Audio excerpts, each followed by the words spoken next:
72 કલાકની અંદર પોરબંદર, દ્વારકા અને જૂનાગઢમાં જે આખી મોસમનો વરસાદ 72 કલાકની અંદર પડી ગયો અને એના કારણે વેપારીઓ, ગરીબો, માલધારીઓ અને ખાસ કરીને ખેડૂતોને જે જમીનનું ધોવાણ થયું છે, પાક નુકસાની થઈ છે, આ તમામ વર્ગો માટે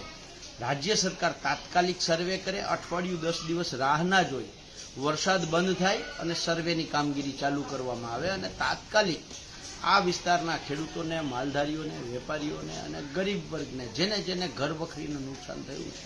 એવા તમામ લોકોને સ્પેશિયલ પેકેજ આપવામાં આવે, વળતર આપવામાં આવે અને ખાસ જૂનાગઢ જિલ્લાના, પોરબંદર જિલ્લાના 5 તાલુકાના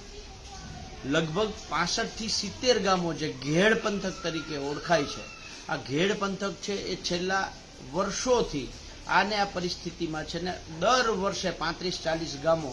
ડૂબમાં હોય છે, 35-40 ગામો સંપર્ક વિહોણા હોય છે, ટાપુમાં ફેરવાય છે અને એક બાજુ આપણે વિશ્વગુરુના સપના બતાવીએ છીએ, બીજી બાજુ ડબલ એન્જિન સરકારની વાતો કરીએ છીએ અને ત્રીજી બાજુ ગુજરાત મોડેલના આખા દેશમાં ભરપૂર વખાણ કરીએ છીએ. ત્યારે સવાલ એ છે કે આ 45 ગામો દર વર્ષે સંપર્ક વિહોણા થાય છે અને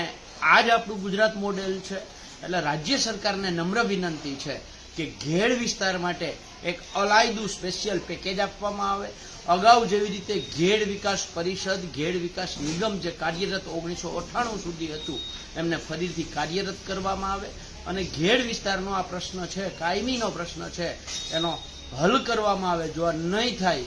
તો આ ઘેડ વિસ્તારના ગામોના ખેડૂતોને સાથે લઈ અને આવનારા દિવસોમાં ગાંધી ચિંધ્યા માર્ગે આંદોલન કરવાની ફરજ પડશે. આવી બધી જ માંગો સાથે અત્યારે મુખ્યમંત્રીશ્રીને ઈમેલ દ્વારા પત્ર લખી અને માંગ કરી છે.